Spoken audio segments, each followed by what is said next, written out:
মায়া তাড়াতাড়ি ওর হাতে থাকা ব্যাগটা খুলে ফাইলটা বের করে, আর ফাইল থেকে বের করে সেই সাইন করা কাগজ। আর কাগজটা পরে দেখতে মায়ের মাথায় যেন আকাশ ভেঙে পড়ে।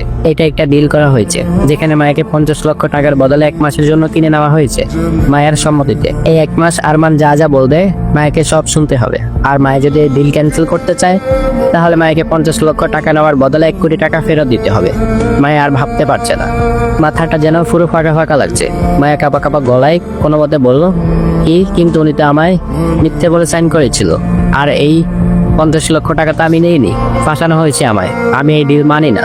আরমান বলে, হ্যাঁ 50 লক্ষ টাকা তুমি নাওনি ঠিক আছে, কিন্তু তোমার বস তো নিয়েছে, আর তোমার বস তোমাকে কি বলে সাইন করিয়েছে সেটা তোমাদের ব্যাপার। আমি তো কাগজে সব সত্য লিখিয়ে দিয়েছি, এখন তুমি যদি সত্য না পড়ে সাইন করো, এতে তো আমার কোনো কিছু করার নেই।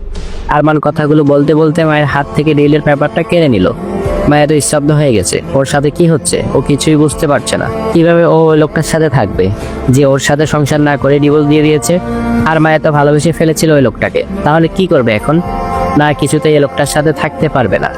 মায়া আর কোনো কিছু না ভেবে ওর ব্যাগ থেকে মোবাইলটা বের করে কল লাগালো ক্লাবের বসকে। ওপাশ থেকে কল রিসিভ হতেই মায়া বলে উঠলো, স্যার কিভাবে পারলেন আমার সাথে এভাবে প্রতারণা করতে? কেন আমাকে মিথ্যা বলে সাইন করালেন পেপারে? ওপাশ থেকে ক্লাবের বস বলে উঠলো, কিসের কথা বলছো মিস মায়া?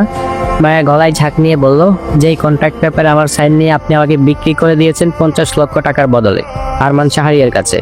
ক্লাবের বস বলল, আমি তো বলেছিলাম যে আমাদের এখানে এই কাজ করলে পেপারে সাইন করতে হয়, আর হ্যাঁ কারোর সাথে 1 রাত কাটানোর সাইন করতে হয় না। তবে কোনো ক্লায়েন্ট যদি কাউকে 1 সপ্তাহ বা তারও বেশি দিনের জন্য বুকিং করে, তাহলে আমরা পেপারে সাইন করে নিই। মায়া অসহায় গলায় বলল, স্যার আমি এই কাজটা করতে পারবো না, আপনি ওনার টাকা ফিরিয়ে দিন। ক্লাবের বস অবাক হয়ে বলল, হোয়াট? কি বলছো এটা তুমি? এটা কোনোভাবেই সম্ভব না, আমি ওনার থেকে টাকা নিয়েছি, আর কাগজটা তুমি পড়ে দেখোনি সেটা তোমার ব্যাপার, আমরা তো আর জোর করে সাইন করাইনি। আর কাগজটা পড়ে দেখেছো তো, ডিল ক্যান্সেল করলে ওনাকে 1 কোটি টাকা ফেরত দিতে হবে, আর আমি নিয়েছি 50 লক্ষ টাকা, তাই ওনাকে আমি 1 কোটি টাকা দিতে পারবো না, আর তোমাকে এই 1 মাসের জন্য 50 লক্ষ টাকা দেওয়া হবে। তোমার তো ভাগ্য ভালো যে তুমি আরমান শাহরিয়ার মতো একজন ক্লায়েন্ট পেয়েছো। সব মেয়েরা এই সুযোগের জন্য মুখিয়ে থাকে, আর তুমি পেয়ে হারাতে চাইছো। মায়া বলল, কিন্তু স্যার তাই বলে আমি ওনার বাড়িতে কাজের লোকের মতো কাজ করব নাকি? ক্লাবের বস বলল, হ্যাঁ কাগজে তো লেখাই আছে উনি যা বলবে তোমাকে সব শুনতে হবে, তাই আর বেশি কথা না বাড়িয়ে উনি যা বলছেন করো। মায়াকে আর কিছু বলার সুযোগ না দিয়ে উনি ফোনটা কেটে দিলেন। আরমান এতক্ষণে সোফায় বসে সিগারেটের ধোঁয়া উড়াতে উড়াতে মায়ের কথা শুনছিল। কল কেটে দিতেই সিগারেটটা চিজে গুজে দিয়ে মায়ের কাছে উঠে আসলো। তারপর মায়ের কানে কাছে মুখ নিয়ে ঠান্ডা গলায় বলল, ভয় লাগছে মিস মায়া তালুকদার? ভয় নেই, আমি শুধু তোমায় দিয়ে আমার সমস্ত কাজ করাবো, তোমার গায়ে হাত দেবো না। মনে নেই বলেছিলাম? এই আরমান শাহরিয়া যে শরীরে একবার হাত দেয় সেই শরীরে দ্বিতীয়বার আর হাত দেয় না। আমি তোমার কাজের লোক বানিয়ে রাখতে চাই, তাই ভয় নেই। তুমি তো আবার নিজের সুখ পূরণের জন্য সবকিছু করতে পারো, আর এই কাজটা করতে পারবে না, আর এই কাজের জন্য যথেষ্ট পারিশ্রমিক দেওয়া হবে তোমায়। মায়া মনে মনে ভাবলো, এই কাজটা করাই ভালো হবে ওর জন্য। এই কাজটা করলে ওকে তো আর বিভিন্ন পুরুষের বিছানায় যেতে হবে না। হ্যাঁ ওর একটু কষ্ট হবে, যেহেতু আরমানকে ভালোবাসতো না, ওর বাবার জন্য সব কষ্ট সহ্য করে নেবে। এই কাজটাই ভালো হবে ওর জন্য। মায়া বললো, আমি রাজি, আমাকে কি করতে হবে বলুন। আরমান বলল, বাহ, এই তো এটাই আমি চাইছিলাম। তোমার জন্য আমার এখনো ডিনার করা হয়নি, যাও গিয়ে আগে রান্না করে আনো। ওয়েট রুবিকে ডাকি, ও তোমাকে সব কাজ বুঝিয়ে দিবে। এই বলে আরমান রুবিকে কল করে ওর রুমে আসতে বললো। সোফায় গিয়ে ল্যাপটপ খুলে নিয়ে বসলো। কিছুক্ষণের মধ্যে আরমানের ঘরের দরজা লক হলো। আরমান আসার অনুমতি দিলে রুবি রুমে প্রবেশ করলো। আরমান ল্যাপটপটা থেকে চোখ সরিয়ে রুবির দিকে তাকিয়ে বলল, রুবি, ওর নাম মায়া, আজ থেকে তোমার জায়গায় ও কাজ করবে, তুমি ওকে সব কাজ বুঝিয়ে দাও। রুবি এটা শুনে বিতু গলায় বলল, কিন্তু স্যার উনি আমার জায়গায় কাজ করলে আমার কি হবে? আমি কোথায় যাব? বাড়িতে আমার অসুস্থ বাবা মা আছে। রুবির কথার মাঝে আরমান ওকে থামিয়ে দিয়ে বলল, আরে থামো, তোমার কাজ কেড়ে নিচ্ছি না, তুমি এই মাসে টাকা পেয়ে যাবে। তোমায় আমি 1 মাসের জন্য ছুটি দিচ্ছি, আর তার জায়গায় ও কাজ করবে, আর তুমি তোমার এই 1 মাসের জন্য টাকাও পেয়ে যাবে, চিন্তা নেই। রুবি বলল, কিন্তু স্যার আমার তো ছুটির দরকার নেই, আমি আমার কাজগুলো করে নিতে পারবো। আরমান কিছুটা রাগান্বিত হয়ে বলল, রুবি, আমার এটা একদম পছন্দ না যে কেউ আমার কথার উপরে কথা বলবে। তোমাকে যেটা বলা হয়েছে সেটা করো, এটা আমার অর্ডার। যাও ওনাকে রান্নাঘরটা দেখিয়ে দাও, উনি আমার জন্য রান্না করবে। তারপর মাথা নিচু করে দাঁড়িয়ে থাকা মায়ের দিকে ঘুরে বলল, আর হ্যাঁ মায়া, তোমাকে বলছি, তোমার হাতের সময় আছে মাত্র 30 মিনিট।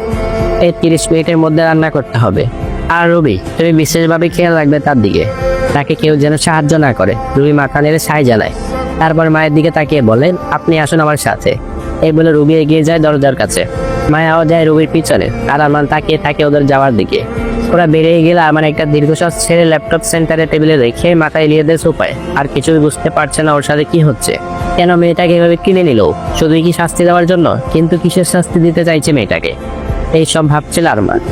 ঠিক তখনই ওর ফোন বেজে উঠলো। স্ক্রিনে বেজে উঠলো আবিরের নাম। চলুন আবিরকে পরিচয় করিয়ে দিই। আবির ওর পার্সোনাল অ্যাসিস্ট্যান্ট। আবিরের মা বাবা কেউ নেই, ও অনাথ। কলেজে আরমান ও আবির একসাথেই পড়াশোনা করেছে। তারপর আরমান বিদেশে চলে যায়, কিন্তু আবিরের সাথে যোগাযোগ ছিল। আরমান বিজনেসে জয়েন করলে আবিরকে ডেকে নেয়। আবির আগে ভাড়া বাড়িতে থাকতো, এখন আরমানদের বাড়িতেই থাকে। আরমানের দাদুরাই জোর করে নিয়ে এসেছিল। আবির আরমানের ফিয়ে কম, বন্ধু বেশি। আরমান ফোনটা রিসিভ করতে পাশ থেকে আবির বলে উঠলো, মিটিংটা সাকসেসফুল হয়েছে, ডিলটাও পেয়ে গেছি আমরা। আরমান বলল ওকে। আবির বলল কি ওকে? এত বড় একটা ডিল ফাইনাল করে দিলাম, আর শুধু ওকে? অন্তত একটা থ্যাঙ্কস তো জানা। আরমান মেজাজ দেখিয়ে বলল, পারবো না থ্যাঙ্কস বলতে, পারলে ডিল ক্যান্সেল করে দে। আবির অবাক হয়ে বলল, আরে কি ব্যাপার, মেজাজ এত গরম কেন? আরমান বলল, রাখতো তোর ফালতু কথা, কাদের কথা বল। মাইশার কোনো খবর পেয়েছিস? আবির বলল, আমি এত বড় একটা মিটিং সাকসেসফুল করলাম, আর এটা তোর ফালতু কথা মনে হচ্ছে? সব সময় শুধু মাইশা মাইশা আর মাইশা, তোর মাইশা জান নামে। আরমান বলল, আবির মাইন্ড ইউর ল্যাঙ্গুয়েজ। আবিরের পুরো কথা শেষ না করতে দিয়েই আরমান চিল্লিয়ে উঠলো। আবির বুঝতে পারলো কি বলতে চাচ্ছিল, তাই ছোট করে উত্তর দিল, সরি, আমি আসছি কিছুক্ষণের মধ্যেই। আর কিছু না বলেই আবির ফোনটা কেটে দিল। আরমান ডাকে ফোনটা ছুঁড়ে মারল সোফার উপর। তারপর হাত দিয়ে মাথা চেপে ধরে সবাই বসে পড়লো। টাহারিয়া ম্যানশনে বিশাল রান্নাঘরে রান্না করছে মায়া। রান্নাঘরটা ভীষণ সুন্দর, রান্নার কাজে ব্যবহার করার জন্য বিভিন্ন রকমের সরঞ্জাম রাখা। মায়া কিছুক্ষণ মুগ্ধ হয়ে দেখলো, তারপর লেগে গেল কাজে। রুবি কোথায় কি আছে সব দেখিয়ে দিল। মায়া এই 30 মিনিটের মধ্যেই কি রান্না করবে ভেবে পাচ্ছে না, যদিও রান্নাটা ভালোই করে। তাই ফ্রিজ থেকে সবজি বের করে ডালে চালে করার সিদ্ধান্ত নিল। মনে মনে একবার ভাবলো, এই বড় লোকের রাজপুত্র আবার খিচুড়ি খাইতো। তারপর ভাবলো, খেলে খাক, না খেলে না খাক, তাতে ওর কি, দিয়েছে তো 8 ঘন্টা সময়, একমাত্র এটাই রান্না করা সহজ হবে ওর জন্য।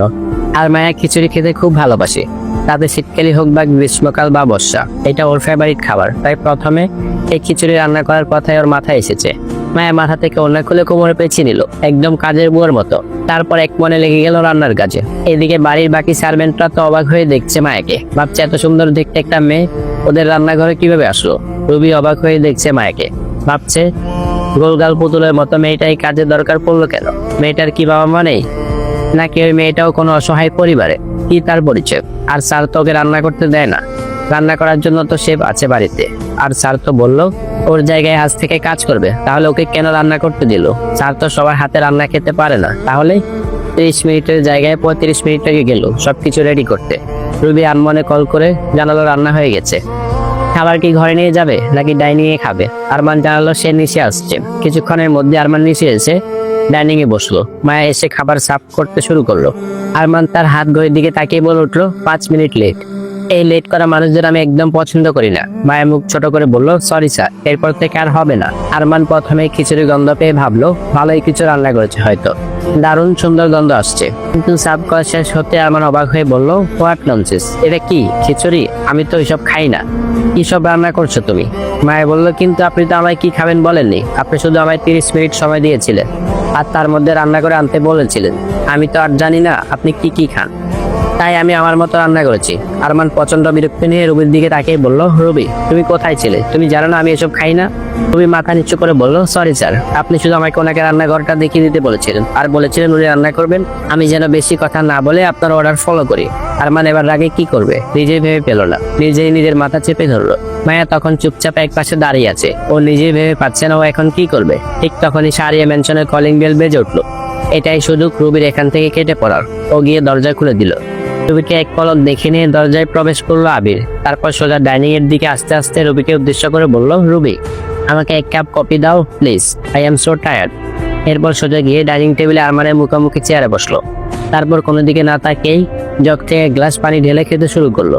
পানি খেতে ওর মনে হলো আরমান থেকে কিছুটা দূরে একজন দাঁড়িয়ে আছে, তাই পানি খেতে খেতেই চোখ ঘুরিয়ে সেদিকে তাকালো। আর তাকাতে ও বুদ্ধ দেখার মতো চমকে লাফিয়ে উঠলো চেয়ার থেকে, আর সাথে সাথে ওর মুখের সব পানি পুশ করে বেরিয়ে গেল। হাতে থাকা গ্লাস গিয়ে পড়লো কিছুটা পায়ে আর কিছুটা মেঝোতে, তাই গ্লাসটা ভেঙে পাটা কিছুটা কেটে গেল, কিন্তু তবুও ব্যথা লাগার কোনো অনুভূতি আবিরের মুখে দেখা গেল না। তার বদলে ওর মুখে আছে অবাকের শেষ পর্যায়ে পৌঁছানোর ছাপ। আর করে তাকিয়ে আছে ও মায়ের মুখের দিকে। এদিকে মায়া প্রথম থেকে আবিরের কর্মকাণ্ড দেখছে। হঠাৎ ওর দিকে তাকাতে এভাবে চমকে উঠে আর গ্লাস পড়ে যাওয়ার আওয়াজে নিজেও চমকে উঠলো। এদিকে রুবি রান্নাঘরে ব্যস্ত ছিল আবিরের জন্য কফি বানাতে, কিন্তু গ্লাস ভাঙার শব্দ শুনে ছুটিয়ে বেরিয়ে এলো রান্নাঘর থেকে। এভাবে অবাক হয়ে মায়ের দিকে তাকিয়ে থাকতে দেখে ও নিজেও বুঝলো না ঘটনা কি, কিন্তু যখনই আবিরের পায়ের দিকে নজর গেল তখন আতঙ্ক হয়ে উঠলো রবি। বলেই ছুটে গিয়ে আবিরের পায়ের কাছে বসে পায়ের কাছ থেকে কাজ সরিয়ে নিয়ে গায়ে থাকা ওড়না দিয়ে চেপে ধরলো রবি। সাথে সাথে ব্যথায় কুকিয়ে উঠলো আবির। আমি বলল, ওর পায়ের কাছে কেউ আছে বুঝতে পেরে নিচের দিকে তাকালো, দেখলো রবি ওর পায়ের কাছে বসে আছে। তাই রবির দিকে তাকিয়ে বোকা গলায় প্রশ্ন করলো, কি হয়েছে? রবি বলল, স্যার আপনার পা কেটে গেছে, রক্ত বের হচ্ছে। আবিরের মুখ থেকে তখন অবাকের রেশ কাটেনি, ও যেন এই দুনিয়ায় নেই। আবারও বোকা বোকা গলায় প্রশ্ন করলো। আবির বলল, কেটে গেছে, কিন্তু কি করে কাটলো? রবি আবিরের এমন বোকা বোকা ভাব দেখে নিজে অবাক হয়ে গেল। হঠাৎ করে কি হলো কিছুই বুঝতে পারছে না। মায়ের আবিরের পা কেটে গেছে শুনে ও নিজে এসে আবিরের পাশে দাঁড়ালো মায়ের অবস্থা দেখার জন্য, কিন্তু আবির ওর পাশে কেউ দাঁড়িয়ে আছে বুঝতে পেরে পাশে তাকালো। ওর সাথে সাথে আবার চমকে উঠলো। আবির বলল, ভূত ভূত না হয় ভাবিমণি। আবিরের চিৎকারে মায়া আবারও ভয়ে দুপা পিছিয়ে গেল। রুবি অবাক হলো মায়াকে দেখে, আবিরকে এমন করতে দেখে। আবিরের ভাবিমণি ডাকটা ওর মাথায় ঢুকলো না, কিন্তু এত সবকিছুর মধ্যেও আর এটা নিয়ে মাথা ঘামালো। আরমান প্রথম থেকে আবিরের কাজকর্ম দেখছিল, এমনিতে ও রেগেছিল। আবিরের এই অতিরিক্ত অবাক হওয়া দেখে আরো রেগে বোম হয়ে গেল। টেবিলে চাপড় দিয়ে চিৎকার করে বলে উঠলো, বন্ধ কর তোর ডামা আবির। রবি, আমি রোমে গেলাম, তুমি আমার জন্য স্যুপ বানিয়ে নিয়ে আনো। এই বলে আরমান চলে গেল উপরে, আর রবি আগে ছুটে গেল নিজের রোমে। আবির তখনও অবাক, ও কি বলবে কি করবে কিছুই বুঝতে পারছে না। মাইকে এই বাড়িতে দেখে ওর কি বলা উচিত ও বুঝতে পারছে না। তখনই রবি আবারও ছুটে এলো ওদের কাছে। তারপর মায়ের হাতে একটা ফার্স্ট বক্স ধরিয়ে দিয়ে বলল, প্লিজ মায়া, তুমি ওনার পাটা একটু ড্রেসিং করিয়ে দাও, আমি স্যারের জন্য স্যুপ বানিয়ে নিয়ে আনি, না হলে স্যার ভীষণ রেগে যাবে। মায়া বললো, ঠিক আছে আপু।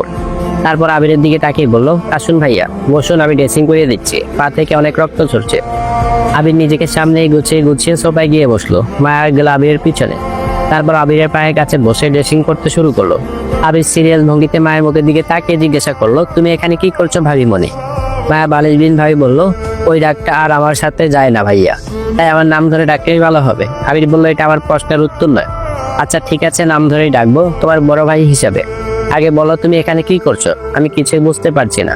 মায়া বললো, বাড়ির সার্ভেন্টের জন্য কাজের জন্য এসেছি এখানে, আমার একটা কাজের দরকার ছিল, আপনার স্যার আমায় কাজ দিয়েছে তাই এখানে আসা। আবির অবাক হয়ে বলল, হোয়াট? আমার কাজের দরকার ঠিক আছে, কিন্তু এই বাড়ির সার্ভেন্টের কাজ করার কি দরকার? তুমি তো অনেক দূর পড়াশোনা করেছো, আর তুমি না একটা কোম্পানিতে জব করো, আপনার স্যার আমাকে অনেক মোটা টাকা মাইনে দিবে তাই এই কাজ করা। আবির বলল, না মায়া, তুমি আমার পুরো কথা বলছো না, কিছু তো একটা ব্যাপার নিশ্চয়ই আছে যেটা তুমি আমার থেকে লুকিয়ে যাওয়ার মতো। মেয়ে তার এক্স হাজবেন্ডের কাছে আসবে, কাজ করবে, এটা আমার বিশ্বাস হয় না। আবির মায়া একে অপরকে আগে থেকেই ছিলে, কারণ ওদের বিয়ের পরে এই বাড়ি থেকে আরমানের দাদা আর আবির যেত মায়েদের বাড়ি মায়ের খোঁজ নিতে। তারপর আরমানের দাদা মারা গেলে আবির একাই যেত মায়ের খোঁজ নিতে বললে ভুল হবে, মায়া ভরণ পোষণের টাকা দিতেও যেত। মায়া জানতো ওই টাকা আরমান পাঠায়, ও আর হাত পেতে নিয়েও নিত, কারণ ও যে আরমানকে একেবারে মন থেকে স্বামী বলে মেনে নিয়েছিল। মায়ের টাকা নিত ঠিকই, কিন্তু সেই টাকা কোনোদিনও খরচ করেনি, পুরো টাকাটা জমিয়ে রেখেছিল। ডিভোর্সের কাগজ পাঠার সময় তার সাথে কিছুটা টাকাও পাঠিয়েছিল আরমান, কিন্তু সেই টাকার সাথে সাথে আগে দেওয়ার টাকাগুলো ফেরত পাঠিয়েছিল মায়া। শেষবার ডিভোর্সের কাগজ নিয়ে আবির গিয়েছিল মায়াদের বাড়িতে। এরই মধ্যে রুবি আরমানকে স্যুপ দিয়ে এসে জানায় আরমান মায়ের থাকার ব্যবস্থা করতে বলেছে, যেহেতু মায়ের কোনো জামা কাপড় সাথে নিয়ে আসেনি, তাই রুবির জামা দিয়ে এখন কাজ চালাতে বলেছে, কাল ওর জামা কাপড়ের ব্যবস্থা করে দিবে। মায়া এগুলো শুনে অবাক হয়ে যায়, এখন ওকে এই বাড়িতে থাকতে হবে, কিন্তু ও এই বাড়িতে কিভাবে থাকবে? না, এই বাড়িতে কিছুতে থাকতে পারবে না। মায়া আবিরকে উদ্দেশ্য করে বলল, ভাইয়া প্লিজ আপনি আপনার স্যারকে বোঝান, আমি এই বাড়িতে থাকতে পারবো না। আবির ব্রু কুচকে বলল, কিন্তু তুমি তো বললে তুমি এই বাড়িতে কাজ করতে এসেছো, আর এই বাড়ির সব সার্ভেন্টরাই এই বাড়িতে থাকে। মানে বাড়িতে না, ওদের সবার জন্য বাড়ির বাইরে সার্ভেন্ট কোয়ার্টার আছে, শুধুমাত্র রবি এই বাড়িতে থাকে। তাই তুমি যদি এই বাড়ির সার্ভেন্ট হয়ে কাজ করো তাহলে তোমাকেও এই বাড়িতে থাকতে হবে। মায়া ব্যাকুল হয়ে বলে উঠলো, না ভাইয়া এটা হয় না, আপনি বলুন, আমাকে এখানে দেখে আপনার কি অবস্থা হয়েছিল? তাহলে এই বাড়িতে লোকরা যদি আমাকে এখানে দেখে তাহলে তাদের অবস্থাটা কি হবে? এমনিতে আমি চিন্তায় থাকি, এই বাড়ির সবাই আমাকে এখানে কাজ করতে দেখলে কি রিয়েকশন দেবে, তার উপর এখান থেকে কাজ করাটা অনেক বড় ব্যাপার। এদিকে রুবি ওদের দুজনকে রক্ষণ স্বাভাবিকভাবে কথা বলতে দেখে অবাক হয়ে গেল। এই তো কিছুক্ষণ আগে আবির স্যার মায়াকে দেখে আকাশ থেকে পড়া রিয়েকশন দিচ্ছিল, আর এখন স্বাভাবিকভাবে কথা বলছে। রুবি আমতা আমতা করে বলেই ফেললো। রবি বলল, যদি কিছু মনে না করেন তাহলে একটা কথা বলি, আপনারা একে অপরকে আগে থেকে চিনেন, আর এই বাড়িতে সবাই ওনাকে দেখে কি বলবে মানে কিছুই বুঝতে পারছি না। আর এই বাড়ির সবাই তো কাল সকালেই ফিরে আসবে, বড় ম্যাম কল করেছিল আমায়। মায়া যতটা সাহস সঞ্চয় করে এই বাড়িতে ঢুকেছিল তা হাওয়ায় ভেসে উড়ে গেল। এই পরিবারের সবাই একটা ফ্যামিলি ট্যুরে গেছে। আর যেহেতু বিখ্যাত বিজনেসম্যানের পরিবার, তাই নিউজেও বড় বড় করে দেখানো হয়েছিল। আর সেই নিউজ দেখে মায়া এই বাড়িতে আসার সাহস পেয়েছিল। মায়া ভেবে এসেছিল এক, আর হয়ে গেল আরেক।